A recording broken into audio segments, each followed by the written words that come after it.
আসসালামু আলাইকুম ওরহমতুল্লাহি ওবরকাতুহু। আউযুবিল্লাহি মিনাশ শাইতানির রাজিম। বিসমিল্লাহির রহমানির রহিম। বাংলাদেশ জামাত ইসলামী ১৬ নং সদর ইউনিয়ন কর্তৃক আয়োজিত আজকের কর্মী ও সহযোগী সম্মেলনে উপস্থিত আছেন বাংলাদেশ জামাত ইসলামী ১৬ নং সদর ইউনিয়নের সম্মানিত আমির, আজকের প্রোগ্রামের সম্মানিত সভাপতি, প্রিয় দায়িত্বশীল জনাব মৌলানা মাহমুদুল হক। উপস্থিত আছেন আজকের অনুষ্ঠানের সম্মানিত বিশেষ অতিথি, বাংলাদেশ শ্রমিক কল্যাণ ফেডারেশন কেন্দ্রীয় অ্যাসিস্ট্যান্ট সেক্রেটারি, শ্রদ্ধাবাদন দায়িত্বশীল, এলাকার কৃতি সন্তান প্রিয় ইসহাক সাহেব। উপস্থিত আছেন বাংলাদেশ জামাত ইসলামী চট্টগ্রাম দক্ষিণ জেলার অন্যতম দায়িত্বশীল, বাংলাদেশ সাতকানিয়া উপজেলার সম্মানিত সাবেক ভাইস চেয়ারম্যান প্রিয় ভাই ইব্রাহিম চৌধুরী।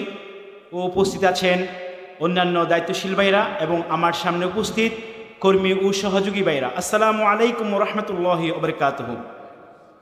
শুরুতেই মহান আল্লাহ তাআলার শুকরিয়া জ্ঞাপন করছি যে মহান আল্লাহ আমাদেরকে এরকম একটি পরিবেশে, সুন্দর পরিবেশে অনেকগুলো জনশক্তি নিয়ে একসাথে প্রোগ্রাম করার সুযোগ দান করেছেন। এজন্য মহান মনিবের দরবারে তার শিখানো ভাষায় সবটুকু নিবেদন করে বলছি আলহামদুলিল্লাহ। দরুদ ও সালাম প্রেরণ করছি মহান মানবতার মুক্তির দিশারি সাইয়্যিদুল মুরসালিন খাতামুন নাবিয়্যিন, যার আনিত বিধান বাস্তবায়ন করা আমাদের চূড়ান্ত লক্ষ্য। প্রিয় ভাইরা, আমি আসলেই স্বৈরাচারের কোনো কথা আপনাদেরকে বলতে চাচ্ছি না।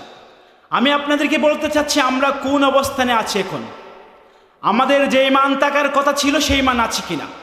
আমরা এখানে উপস্থিত হয়েছি কর্মী এবং সহযোগী ভাইরা।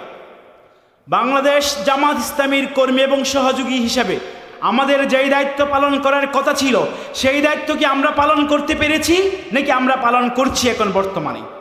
আমাদের সেখানেই যেতে হবে। আমরা যদি দায়িত্ব পালন যথাযথ না করি তাহলে বাতিলরা আমাদের উপর ঝাঁপিয়ে পড়বে, এটা নিশ্চিত। এজন্য আমাদের কাছ থেকে আমাদের যেই দায়িত্ব সেই দায়িত্ব যথাযথ পালন করার জন্য প্রত্যেককে সর্বোচ্চ প্রচেষ্টা চালাই দিতে হবে। সেকেন্ড যে কথাটা বলবো সেটা হচ্ছে কর্মী ভাইদের উদ্দেশ্যে। প্রিয় ভাইরা, একজন কর্মী হিসেবে যে 5টা দায়িত্ব আপনার উপর আছে, সংগঠন যেই দায়িত্ব 5টা আপনাকে দিয়েছেন সেই দায়িত্ব আপনার থেকে যথাযথ পালন করতে হবে। আজকে বাংলাদেশ জামাত ইসলামী সাতকানিয়া উপজেলা বাতিলদের গাড়ি ছিল না, এটা জামাত ইসলামীর গাড়ি ছিল, ঠিক কিনা বলেন? এই গাড়ি ছিল, এখানে কোনোদিন বাতিলরা আমাদের সাথে সামনে দাঁড়িয়ে কথা বলতে পারে নাই। শুধুমাত্র একটা আমাদের দুর্বলতা ছিল, আমরা সাংগঠনিক প্রজ্ঞা নিয়ে ঝাঁপিয়ে পড়তে পারি নাই বলে আজকে আমরা এখনো মান উন্নয়নে অনেক পিছিয়ে পড়ে আছি সাতকানিয়া। আমি প্রত্যেক ভাইয়ের কাছে বলবো আমাদের মান ডেভেলপ করতে হবে। আমাদের অনেক ভাই আছেন এখানে যারা আলেম, অনেক বড় শিক্ষিত, আমাদের অনেকজন আছেন অ্যাডভোকেট, অনেকজন আছেন স্কুলের শিক্ষক, আপনাদের অনেক মান আছে আলহামদুলিল্লাহ। কিন্তু আমরা জামাত ইসলামীকে ভালোবাসি হিসেবে, জামাত ইসলামীর কর্মী হিসেবে যেই দায়িত্ব পালন করার দরকার ছিল, মহান আল্লাহ আমাদেরকে যেই দায়িত্ব দিয়ে পাঠিয়েছেন দুনিয়াতে, সেই দায়িত্ব পালনের ক্ষেত্রে আমাদের অবহেলা ছিল।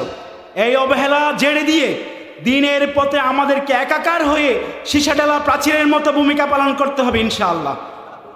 সর্বশেষ একটা কথা বলবো, সেটা হচ্ছে এই মজবুত গাটিকে যদি আমরা আরো মজবুত করতে চাই, এই সাতকানিয়া সদর ইউনিয়নকে যদি আমরা আমরণ ইসলামী আন্দোলনের গাড়ি হিসাবে রাখতে চাই তাহলে আমাদের মান ডেভেলপ করতে হবে। যারা কর্মী আছেন তাদের থেকে শপথ নিতে হবে রুকন হওয়ার জন্য। প্রস্তুত আছেন আপনারা? আর যারা সহযোগী আছেন প্রত্যেককে কর্মী মানে উপনীত হতে হবে।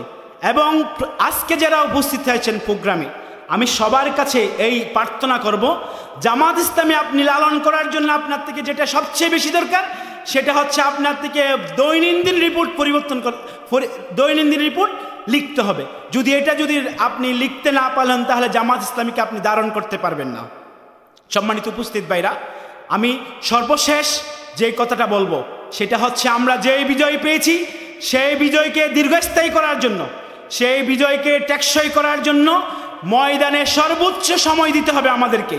আমরা যেভাবে পরিবারকে সময় দিই, যেভাবে সামাজিকভাবে সময় দিই, এর থেকে বেশি সময় ইসলামী আন্দোলনকে বাস্তবায়ন করার জন্য, ইসলামকে বাংলার জমিনে বাস্তবায়ন করার জন্য আমাদেরকে আরো বেশি সময় দিতে হবে। সেই সময় দেওয়ার জন্য কি আপনারা প্রস্তুত আছেন? আল্লাহকে সাক্ষী রেখে হাত তুলে বলেন আমরা সবাই ইসলামকে প্রতিষ্ঠা করার জন্য প্রস্তুত আছি।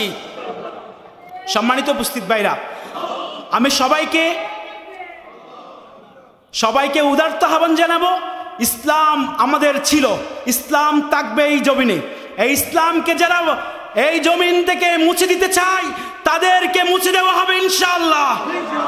সেই আশা ব্যক্ত করে আমি আমার সংক্ষিপ্ত বক্তব্য এখানে শেষ করছি। ওয়া মা তৌফিক ইল্লা বিল্লাহ। আসসালামু আলাইকুম ওয়া রাহমাতুল্লাহ।